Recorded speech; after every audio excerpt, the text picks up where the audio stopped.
Escatología básica por el Dr. Charles C. Riley, sección 13, lo que ha de venir. Capítulo 81, el pacto de Dios con Abraham. 1. La importancia escatológica de este pacto. La interpretación del pacto abrahámico es una línea divisoria entre el premilenialismo y el amilenialismo.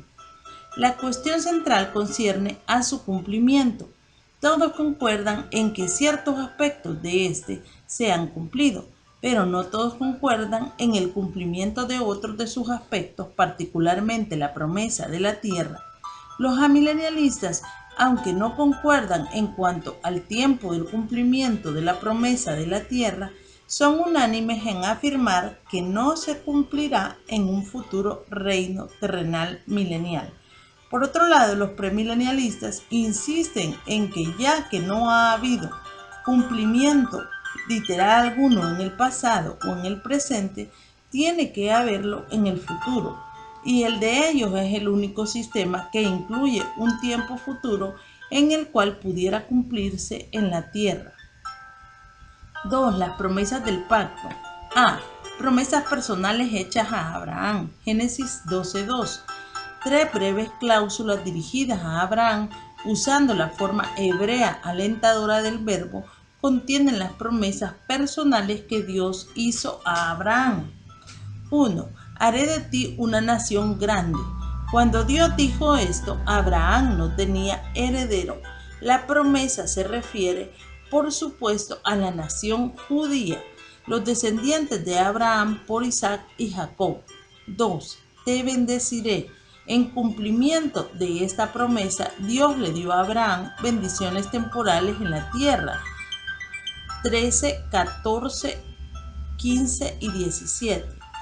Siervos 15:7 y riquezas 13:2, 24, 34 y 35, y también bendiciones espirituales 13, 18, 21, 22. 3. Engrandeceré tu nombre. Dios le prometió a Abraham fama, nombradía y buena reputación. La última cláusula de 12.2 declara el propósito o resultado de la bendición de Dios sobre Abraham y serás bendición. B. Promesas universales. Génesis 12.3. 1. La promesa de bendición o maldición divinas sobre la gente basadas en su conducta hacia Abraham. La relación de Abraham con Dios era tan íntima que bendecirle o maldecirle era en efecto como bendecir o maldecir a Dios. 22 al 18, 21, 22 al 34 y 23. 2. La promesa de que todas las familias de la tierra serían bendecidas. Pablo aclara que Cristo cumplió esta promesa. Gálatas 3:16. Simiente puede entenderse tanto colectiva como individual. Es decir, la simiente era linaje, familia y en especial una persona, Cristo.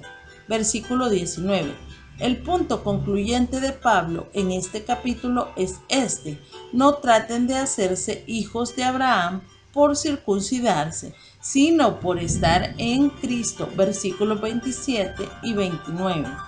Note cuidadosamente que Pablo no está diciendo que la iglesia cumple todo el pacto.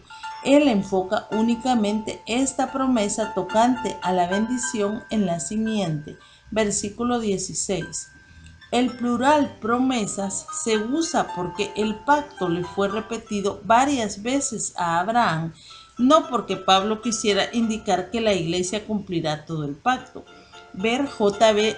Lightfoot a Commentary on St. Paul Epistle to the Galatians, New York, Macmillan, 1892, página 142. C. Promesas nacionales. Génesis 15, 18 al 21. 1. La promesa de que Abraham llegaría a ser padre de una gran nación era a la vez personal y nacional. Abraham ciertamente tuvo un heredero milagrosamente mediante Sara, 21:2.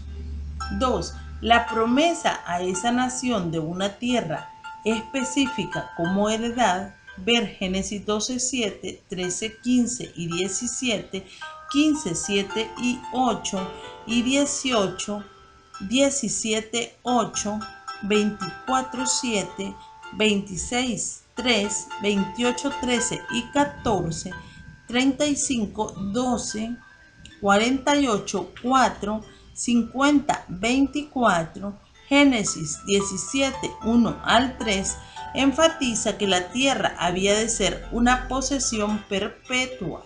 Y 15:18 describe los límites como desde el río de Egipto hasta el Éufrates. Persiste el debate acerca de la identidad del río de Egipto.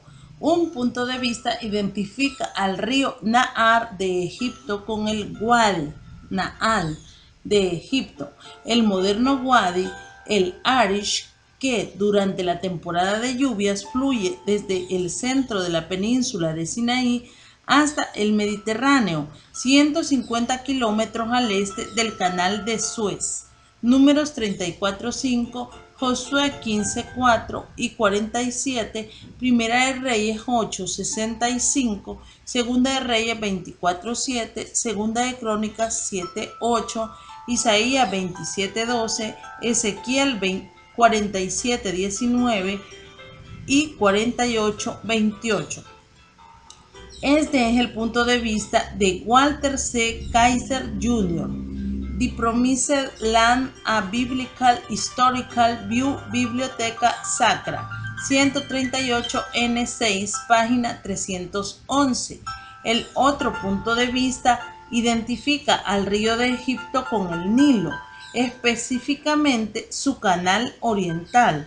La palabra Nahar, usada en Génesis 15:18, siempre se refiere a un río que fluye continuamente, lo cual correspondería al Nilo y no a Wadi el Arish. Este es el punto de vista de Bruce K. Waltke, The Sonderbank Pictorial Encyclopedia of the Bible, Grand Rapids, Sonderbank, 1975, 521, y K. A. Kitchen, The New Bible Dictionary, Grand Rapids, Hermans, 1962, página 353 y 354. Por cierto, en algunos pasajes el enfoque está en Canaán o en alguna parte del área mayor prometida en el versículo 18. 17:8, Primera de Reyes 8:65, Ezequiel 47:13 al 20. Israel ha ocupado en varias ocasiones parte del área mayor, pero nunca el área mayor misma y aún menos como posesión perpetua. 3. La ratificación solemne del pacto.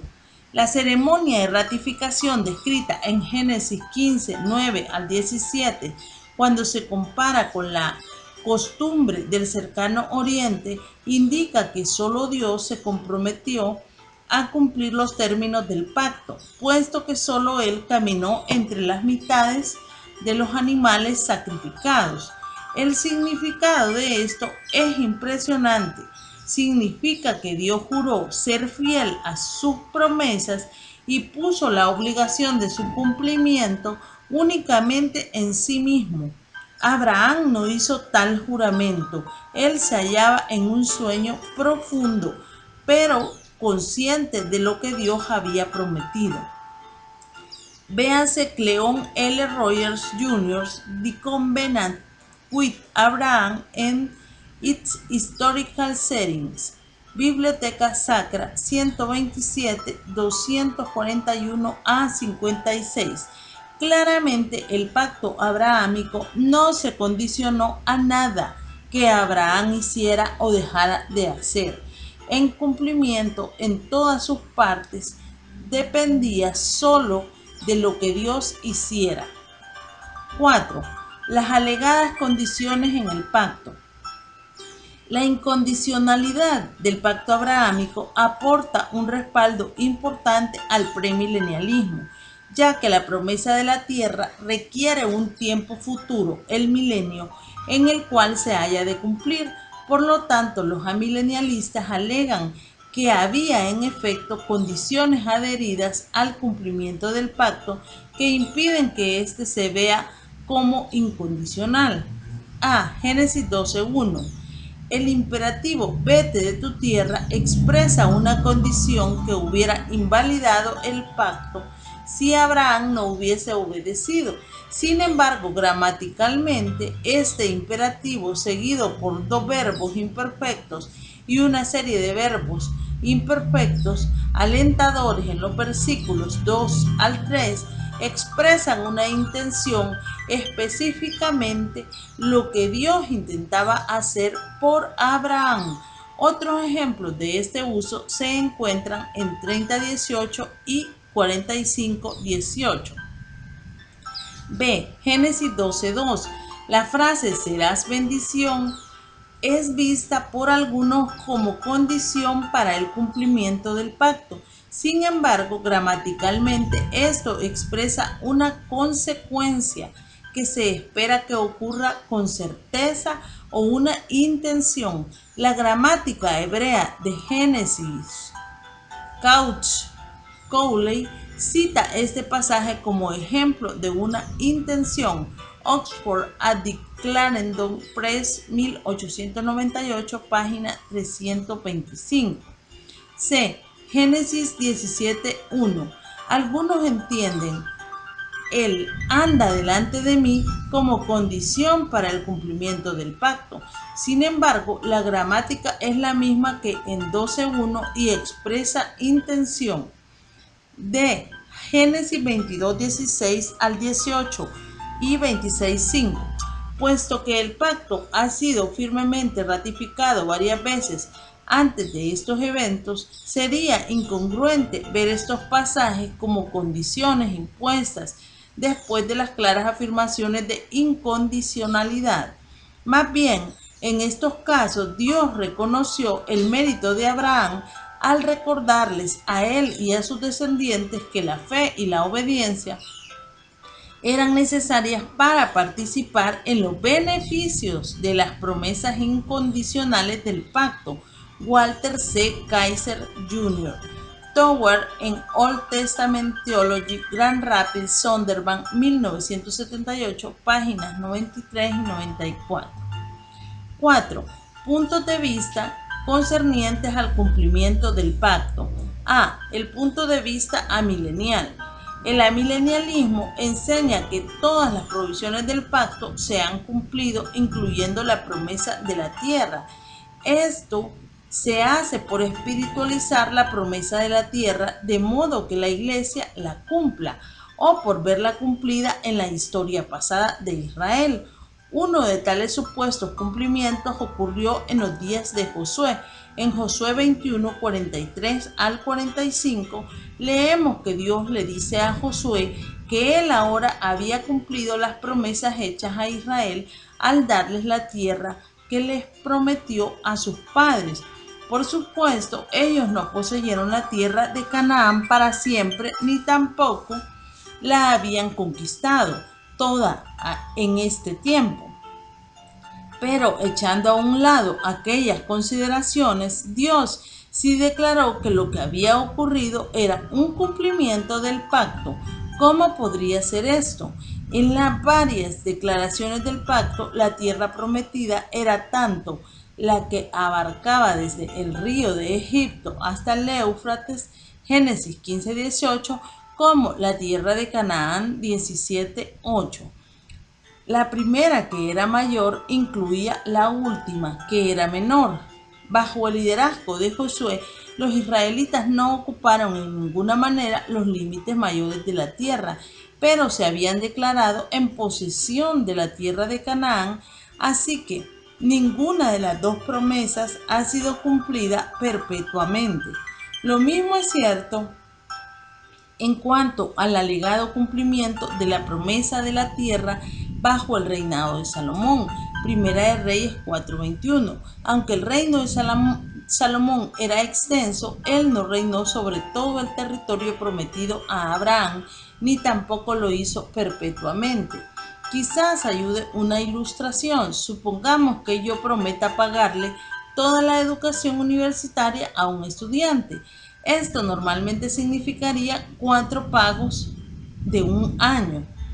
Al, al final del primer año, yo pudiera decir que cumplí mi promesa y aún pudiera decir, como en Génesis 26:5, porque ha sacado calificaciones muy buenas, siento satisfacción en pagar la cuota de enseñanza del próximo año.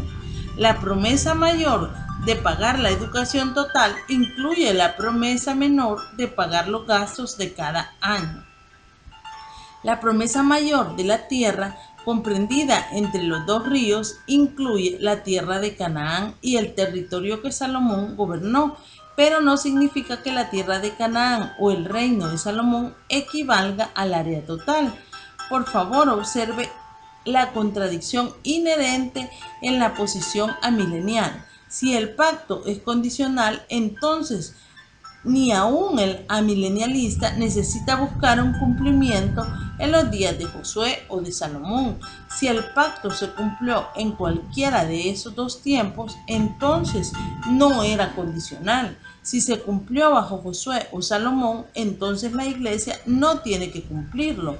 Si la iglesia lo cumple, entonces aún no tiene que buscar cumplimiento en los días de Josué o de Salomón. Tal parece que la milenialista necesita tener las llantas de repuesto de posibles cumplimientos bajo Josué o Salomón por si acaso se desinfla el argumento de condicionalidad. Un enfoque nuevo al cumplimiento de la promesa de la tierra fue propuesto por Anthony Hoekema, quien ve múltiples cumplimientos de la promesa de la tierra durante la historia de Israel, pero un cumplimiento definitivo, antitípico o en la nueva tierra. Él expande la tierra prometida para que abarque toda la tierra y los recipientes de la promesa para incluir a todos los redimidos. Claramente niega cualquier cumplimiento sobre la tierra actual durante un milenio futuro.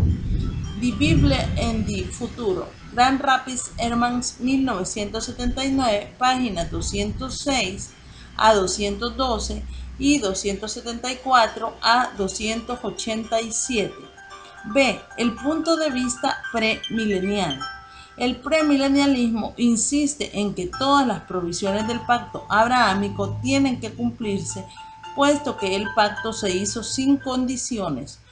Mucho del pacto ya se ha cumplido y literalmente, por lo tanto lo que reza también ha de cumplirse literalmente. Esto se centra en la promesa aún no cumplida de la tierra. Aunque la nación de Israel ocupó parte del territorio prometido en el pacto, todavía no lo ha ocupado todo y, por cierto, no eternamente como el pacto establece. Por lo tanto, tiene que haber un tiempo futuro en que Israel ha de hacerlo, y para el premilenialista esto será el reino milenial venidero. Así que el pacto abrahámico aporta fuerte respaldo a la escatología premilenial.